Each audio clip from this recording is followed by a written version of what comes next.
Fort Leavenworth, built in 1827, is the oldest continuously functioning installation west of the Mississippi River. The facility is in Leavenworth County, Kansas, north of the city of Leavenworth in the state's top northeast corner. It is considered the intellectual center of the Army, that has long been associated with Fort Leavenworth. Fort Leavenworth was also the birthplace of the Buffalo Soldiers, who were initially soldiers of the United States Army's 10th Cavalry Regiment, which was created on September 21, 1866. Along the Santa Fe Trail, the fort was built to defend settlers and merchants heading westward, as well as to keep the peace. Following the Kansas-Nebraska Act of 1854, Fort Leavenworth attempted to maintain peace among Kansas residents. Fort Leavenworth served as a staging point for thousands of soldiers, surveyors, immigrants, and settlers throughout the country's westward expansion. The Wadsworth of Old Soldiers' Home, which eventually became the Veterans Administration Center, was erected in 1885. On the grounds of the VA, the Emmanuel Chapel, made famous in Ripley's Believe It or Not, was erected in 1893.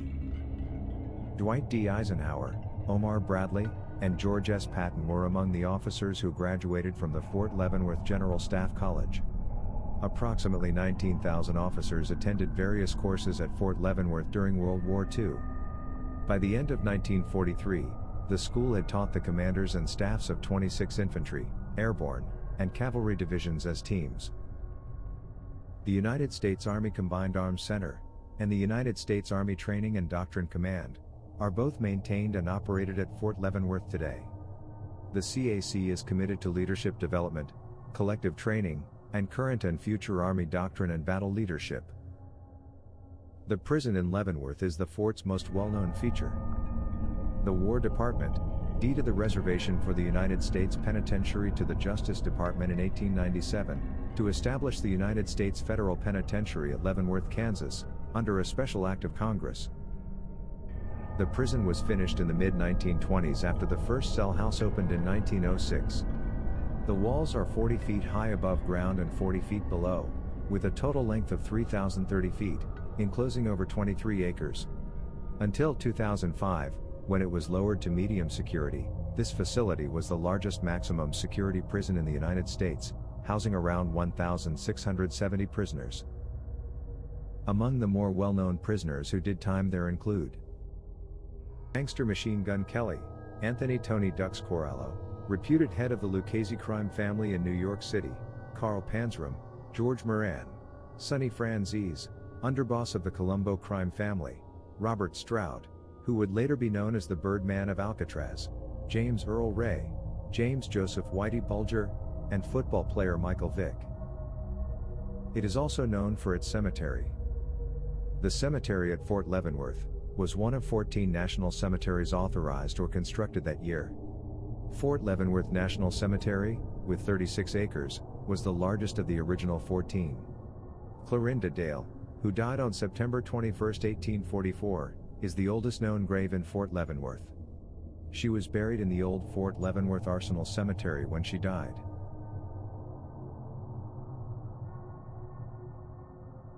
The ghost of Catherine Sutter, who died of pneumonia while searching for her lost children in 1880, and was buried at the cemetery, can still be seen searching the grounds for her son and daughter. Cemeteries are havens for hauntings. But the Fort Leavenworth National Cemetery is especially frightening, with over 20,000 buried there, and because of the ghost of Catherine Sutter, who died of pneumonia while searching for her lost children, and can still be seen searching the grounds for her son and daughter today. Another common sighting is that of Chief Joseph. He was a Nez Perce chief, who spent 8 months as a prisoner of war in the fort in 1877. Many of Chief Joseph's 400 tribe members died as a result of battles. Despite the fact that he lived, he is claimed to haunt the graveyard as a result of his sadness and resentment. Hiram Rich worked as the fort sutler from 1841 to 1862, and he resided a few miles away with his wife Catherine, and their 2 children. One winter day, the family went to the fort, and Ethan and Mary, the 2 youngsters, walked off to get firewood. When they didn't return, Hiram and Catherine scoured the area for many days. Hiram came home eventually, but Catherine remained in the fort to continue the hunt. She looked for her children late at night, holding a light around the fort, and shouting out to them. That winter, she died of pneumonia. The youngsters were brought to the fort by Fox Native Americans in the spring. The young ones had apparently fallen into the river and been washed downstream. Catherine's spirit can still be found wandering the graveyard. You could see her holding a lantern or hear her crying and screaming for her children. Sightings of soldiers in a variety of outfits from several conflicts appear to be wandering about. All of them look to be perplexed, and several of them appear to be hurt.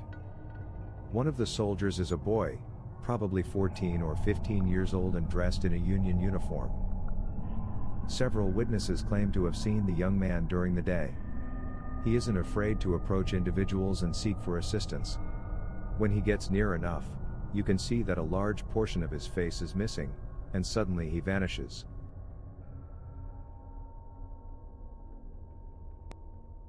General Custer was court-martialed at Fort Leavenworth in 1867 for leaving his post and mistreating many of his soldiers. He's said to haunt the general's residence on Scott Avenue, but he's also seen in the cemetery, kneeling at various gravestones as if in prayer.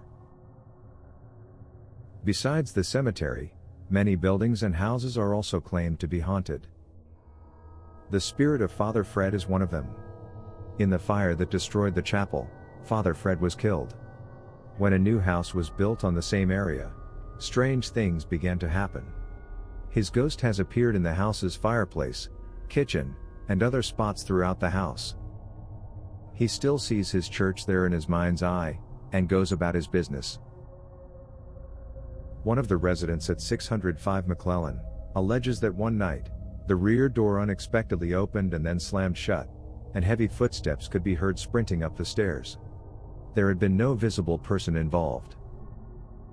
The family was struck with frightening curiosity while enjoying the warm fire in the fireplace, when an apparition of a mustached man with a goatee appeared in the center of the flame.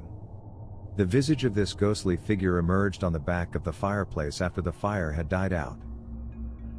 The family heard loud smashes, stomping footsteps up and down the stairs, as well as areas of the house feeling ice cold, and loud noises in different sections of the home for a time.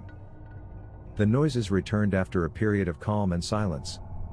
The uninhabited third floor seems to be making thumping, hammering, and scratching sounds.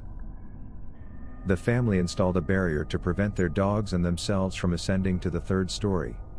This arrangement pleased this unhappy ghost, and the home was once again at ease. In the 1980s, when a new family moved into the house, new events occurred. One morning the father discovered a tall slender man in the bathroom, with black hair who was shaving with an old-fashioned razor.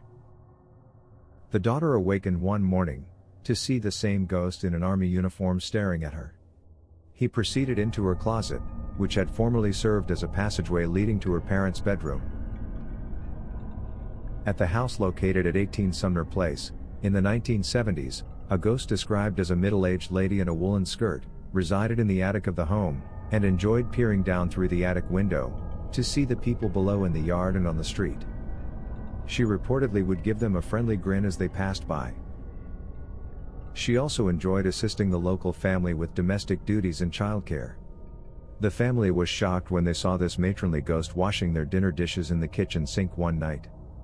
She made herself visible to the family members several times after the kitchen encounter. In addition, when moving up or down the stairs, family members would occasionally feel her presence brush across their arms, leaving a cold sensation. One of the children informed his parents that this kind lady would tell him stories till he fell asleep. In the child's room, the parents discovered a fascinating book that they had never seen before, and that did not belong to them. So what do you think of Fort Leavenworth? Let us know in the comments below. And as always, please like and subscribe.